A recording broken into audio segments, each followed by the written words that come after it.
E aí, bora ganhar dinheiro? Bem-vindos! Hoje a gente vai dar uma olhada num material bem interessante sobre um jeito muito específico de pensar em investimento, sabe? Com foco em construir liberdade financeira. Tudo inspirado pelo Luiz Barsi. Nós pegamos umas ideias centrais, uns fragmentos de entrevistas, onde ele explica não só o método, mas toda a filosofia por trás. Algo que ele vem, assim, refinando desde os anos 70. É isso aí. A nossa ideia aqui é entender bem a fundo como o Barsi propõe essa jornada para a independência financeira. O ponto central parece ser uma carteira de ações pensada para gerar renda todo mês. Ele mesmo comenta que depois de um tempo focado nisso, o próprio dinheiro da carteira já pagava as contas dele. Vamos ver como isso funciona direito. Exatamente. O que a gente vai explorar é essa filosofia de se tornar um pequeno dono, sabe? Um parceiro de negócios que sejam sólidos, que durem. Vamos analisar a importância que ele dá para a perenidade das empresas, ou seja, para a capacidade delas de atravessar o tempo gerando valor. E claro, como essa visão é diferente, né? Bem diferente das abordagens mais comuns de investimento e até da previdência social. O que chama atenção pra caramba é a consistência, quase uma obsessão, e o foco radical dele por mais de 50 anos. É uma aula de longo prazo e disciplina. Então, o coração dessa estratégia toda é essa tal carteira de renda mensal, certo? Barsi deixa claro nos materiais que o objetivo não é tentar acertar a próxima ação que vai explodir. Não mesmo. Dos que as empresas pagam. Ele conta que depois de uns 8 anos aplicando isso com rigor, ele já não dependia mais de salário. A carteira gerava o suficiente. Exato. E aqui tem um ponto fundamental que muda o jeito de ver o sucesso no investimento para ele. Não é ficar olhando o preço da ação subir e descer todo dia. É acumular ativos que geram caixa. Ele basicamente trata as ações como se fossem, imóveis para alugar. O foco é na renda que eles geram, consistentemente, mês a mês, ano após ano. Por isso essa seleção tão rigorosa de empresas com bons fundamentos, que ele enxerga como tendo visão de futuro, capacidade de sobreviver a crises, a perenidade e, principalmente, o costume de distribuir uma parte boa dos lucros para os sócios. Ele busca projetos que ele chama de estruturas futuristas e sustentáveis. Empresas que não só geram riqueza, mas que fazem ela circular e distribuem. Essa ideia de parceria fica bem clara numa analogia que ele usa, que é Ford até. Ele fala algo tipo, você não consegue ser dono do Banco do Brasil inteiro. É impossível. Mas você pode ser parceiro. E é assim que ele se vê em relação às empresas onde investe. Ele não é um especulador. Ele se vê como um pequeno dono. Ele até cita algumas dessas parceiras nos trechos, né? Unipar, AES Brasil, Santander, Suzano, Klabin e o próprio Banco do Brasil, onde ele diz ser o maior acionista pessoa física. É uma mudança de perspectiva bem interessante. Totalmente. Essa mentalidade de pequeno dono, de parceiro, é a chave que abre toda a estratégia. Não é só um nome bonito, sabe? Implica um compromisso de verdade, de longo prazo. Pensa bem, o dono de uma padaria não vende tudo na primeira dificuldade ou no primeiro boato ruim, certo? Claro que não. Barsi argumenta que o pequeno dono, o acionista, que é parceiro, deveria ter essa mesma postura. Isso vai totalmente contra a mentalidade especulativa, do giro rápido, que a gente ouve tanto por aí sobre bolsa. É uma relação onde você colhe os frutos quando a empresa vai bem, que são os dividendos, e quando a empresa precisa crescer e pede mais capital, você também contribui como sócio. Fortalece a parceria. É uma via de mão dupla, em tese. Falando em longo prazo, em disciplina, isso leva a gente a pensar como é que essa abordagem se compara com o caminho mais comum para a aposentadoria, a previdência tradicional. O material que a gente analisou traz uma simulação que tenta mostrar justamente essa diferença. É hipotético, claro, mas os números são, digamos, bem diretos ao ponto. Sim, a simulação que apresentam é bem direta mesmo. Ela pega o valor do teto da contribuição para o INSS, na época era algo tipo R$ 877 por mês, e projeta o resultado de contribuir isso por 35 anos. O resultado no modelo da Previdência Social. No fim dos 35 anos, o patrimônio acumulado seria zero. Nada. A pessoa teria só o direito de receber um benefício mensal lá na frente. Uma renda futura. Na simulação, mesmo corrigida, essa renda ficaria limitada, eles estimam, uns R$40 mil por mês. Mas isso só daqui a 35 anos. Basicamente, você financia o sistema e recebe um direito lá na frente, sem construir um patrimônio seu nesse caminho. Agora, a outra parte da simulação, a comparação. A outra parte pega exatamente o mesmo valor, os mesmos R$ 877 por mês, e aplica numa carteira de ações focada em dividendos, como a que o Barsi defende. A simulação usa uma rentabilidade de 10% ao ano, juntando valorização das ações e dividendos reinvestidos. Uma taxa que, olhando o histórico de boas empresas no Brasil, muita gente acha conservadora, ou pelo menos plausível para o longo prazo. E o resultado projetado depois dos mesmos 35 anos. Um patrimônio acumulado de uns 14 milhões. Uau! E esse patrimônio, então, geraria uma renda mensal estimada em R$110 mil. A diferença é brutal. É uma diferença que choca, né? Claro, são simulações, tem premissas aí, mas ilustra de um jeito muito forte o poder dos juros compostos quando aplicados em ativos que geram riqueza, comparado a um sistema de repartição. Mas óbvio, para chegar em algo assim, precisa de uma coisa que o Barsi bate na tecla o tempo todo nos trechos: disciplina e foco. Extremos. Sem dúvida alguma. A simulação é linda no papel, mas fazer acontecer é que é o desafio. Barsi fala muito do que ele chama de PDP: prioridade, disciplina e paciência. A prioridade número 1, inegociável para ele, era construir e alimentar essa carteira que gera renda. Qualquer outro gasto, qualquer outro investimento tinha que passar pelo filtro dessa prioridade. Ele até menciona ter resistido à tentação de comprar carrão de luxo, por exemplo. Não que ele seja contra o luxo, mas porque cada real gasto ali era um real que não ia trabalhar para ele na carteira. Era dinheiro patrocinando o futuro dele, não uma marca. Isso que ele chama de administrar o ego parece ser fundamental, né? Não deixar a pressão social, a vontade de mostrar status, desviar do objetivo principal.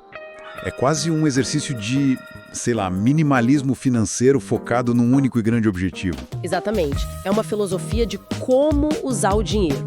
A disciplina entra em manter os aportes sempre, faça chuva ou faça sol no mercado. E em estudar, para você mesmo ser o gestor do seu dinheiro. Ele defende que você precisa entender onde está colocando seu dinheiro. E talvez tão importante quanto onde não colocar. Nos trechos, ele sugere evitar setores muito cíclicos, tipo varejo ou construção civil. Ah, entendi. Porque os lucros variam muito. Isso, podem ter lucros muito voláteis e aí fica difícil manter uma política de dividendos que seja consistente e crescente ao longo do tempo. Ele busca a tal perenidade, negócios mais estáveis, mais previsíveis. E a paciência, imagino, é o que deixa os juros compostos fazerem a mágica deles ao longo das décadas, certo? Perfeitamente. Investir nessa filosofia é uma maratona, não uma corrida de 100 metros. Exige a paciência de ver o patrimônio crescer devagar no começo, de pegar os dividendos e comprar mais ações, de passar por crises de mercado sem entrar em pânico e vender tudo na baixa. Ele até comenta que usa a renda fixa de forma estratégica, não como investimento principal, mas como reserva de emergência e, muito importante, como reserva de oportunidade. Oportunidade. Como assim? Ter dinheiro em caixa para comprar mais ações de empresas boas quando o mercado entra em pânico e os preços ficam muito baratos. A paciência que é ativa, não é só esperar sentado. Essa visão de longo prazo também aparece em lições que ele diz que aprendeu direto no mercado. Tem uma sobre a Klabin que parece ter sido bem marcante para ele. Sim, ele destaca essa lição como fundamental. Ele diz: dividendo você ganha pela quantidade de ações que possui, não necessariamente pelo valor financeiro que você investiu. Parece óbvio, né? Mas a implicação é profunda. Se o seu foco é a renda que a carteira gera, o que importa mesmo é acumular o maior número possível de ações de empresas boas ao longo do tempo, aproveitar os preços baixos para comprar mais máquinas de fazer dinheiro, que são as ações. Isso muda toda a estratégia. O foco vira acumulação constante e não tentar adivinhar a hora certa de comprar ou vender olhando só para o preço. Entendi. O foco muda de quanto está valendo minha carteira hoje para quantas ações que geram renda eu tenho. E essa filosofia toda também leva ele a fazer umas críticas à estrutura do mercado financeiro aqui no Brasil. Ele usa uma expressão forte: bolsa rica, mercado pobre. O que ele quer dizer com isso? A crítica, pelo que dá para entender dos trechos, vai para a estrutura de incentivos do mercado. Ele sugere que muitos intermediários, corretoras, bancos, ganham mais dinheiro com o giro da carteira do cliente. Com a compra e venda frequente, né? Exato, com a compra e venda que gera taxa de corretagem, emolumento, essas coisas, do que com o sucesso de longo prazo do investidor. Se o foco do intermediário é a transação e o foco do investidor deveria ser a parceria de longo prazo e receber dividendos, tem um desalinhamento aí, um conflito de interesses. Uma bolsa rica com muitas taxas e muita movimentação não quer dizer necessariamente um mercado pobre onde o investidor final não prospera como deveria. E ele liga isso direto à falta de educação financeira no país. Sim, ele vê a falta de conhecimento como a raiz do problema. Se as pessoas não entendem como funciona gerar riqueza sendo sócio de empresas, se não entendem o poder dos dividendos, dos juros compostos, elas ficam mais vulneráveis a estratégias de curto prazo ou a produtos financeiros que às vezes beneficiam mais os intermediários do que elas mesmas. Ele até menciona que a filha dele estaria tentando preencher essa lacuna de educação, fazendo um trabalho que, na visão dele, deveria ser política pública, coisa do governo. Ensinar as pessoas a investir pensando como sócias, focando na economia real e na geração de renda passiva. É fascinante pensar que ele desenvolveu e aplicou tudo isso desde os anos 70. Uma época completamente diferente, né? Em termos de acesso à informação. Nossa, nem fala. Ele mesmo conta nos trechos que dependia de ler o diário oficial, de garimpar a informação que hoje está a um clique. Exatamente. Naquela época, a diferença de informação era brutal e os custos para operar eram muito maiores. Achar dados, analisar balanço, até para fazer uma ordem de compra e venda era um processo lento, caro. Paradoxalmente, talvez essa dificuldade toda até ajudasse a forçar o foco no longo prazo, né? Porque ficar gerando a carteira era quase impossível para a maioria. Hoje, o cenário inverteu totalmente. A gente tem uma avalanche de informação, acesso fácil por aplicativo, plataforma, influenciador digital. Mas isso traz outros desafios, imagino. O material fala da gamificação do investimento. Sem dúvida. A democratização do acesso foi um avanço enorme, permitiu que milhões de pessoas entrassem na bolsa, isso é ótimo. Mas a facilidade e o jeito como muitas plataformas são desenhadas hoje, com o gráfico piscando, ranking de rentabilidade do dia, notificação toda hora, podem estimular um comportamento que parece mais um jogo de videogame, uma aposta, do que um investimento pensado de longo prazo. Essa gamificação pode alimentar a busca pelo ganho rápido, a especulação, o medo de ficar de fora, o FOMO, que são justamente os inimigos da paciência e da disciplina que a filosofia Barsi exige tanto. Então, mesmo com mais ferramentas e informação, aplicar a estratégia hoje pode ser até mais difícil psicologicamente. Dá para argumentar que sim, a luta hoje talvez não seja tanto contra a falta de informação, mas contra o excesso de ruído, contra os nossos próprios vieses de comportamento que são estimulados o tempo todo. A mentalidade que ainda parece dominar é muito focada no rentismo de curto prazo, na busca pela próxima grande tacada, pelo próximo trade vencedor. Para aplicar a visão do Barsi hoje, talvez precise de ainda mais convicção e disciplina para filtrar esse ruído todo e manter o foco na acumulação paciente de participação em bons negócios. É uma mudança cultural, um verdadeiro trabalho de formiguinha, como ele mesmo fala, que talvez leve gerações para se espalhar mais. Então, o que tudo isso significa? Tentando resumir a essência do que a gente analisou aqui.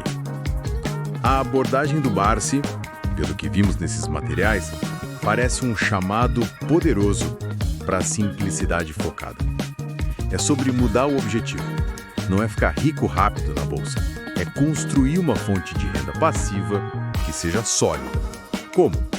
Virando parceiro de boas empresas, aquelas que já provaram que geram caixa e distribuem para os sócios. Exato. É acumular essas parcerias com paciência, reinvestir os dividendos e ter uma disciplina quase monástica para manter a prioridade. Resistir às tentações do mercado e do consumo exagerado. No fundo, é sobre construir segurança financeira pensando como pequeno dono. Exatamente. E a base de tudo isso é a educação financeira e a autorresponsabilidade. A necessidade de estudar, de entender de verdade onde você está investindo e por quê, para poder ser o gestor do seu próprio futuro financeiro. E se a gente conectar isso a um quadro maior, a filosofia dele acaba sendo uma defesa do investimento direto na economia produtiva do país. Ele acredita que é participando do sucesso das empresas daqui, as que geram emprego, pagam imposto, fazem a riqueza circular aqui dentro, que se constrói não só a prosperidade individual, mas que você também contribui, mesmo que indiretamente, para o desenvolvimento coletivo. É uma visão de capitalismo de longo prazo, sabe, focado na produção, na parceria. É uma visão consistente e, para muita gente, inspiradora. Embora exija um nível de comprometimento que talvez não seja para todo mundo, né? Para a gente fechar nossa análise, fica uma reflexão que essa discussão toda provoca. O Barsi critica esse possível desalinhamento entre o interesse do investidor pessoa física e o de alguns intermediários.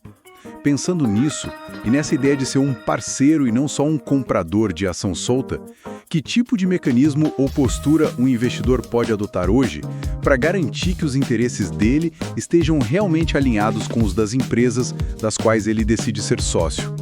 Como ir além da simples compra e venda na bolsa e exercer de verdade essa mentalidade de parceria no cenário que a gente tem hoje? Fica aí algo para a gente pensar e, quem sabe, explorar mais para frente. Gostou do episódio? Aproveita para curtir e se inscrever no canal. E compartilha com aquela pessoa que também está precisando ganhar dinheiro.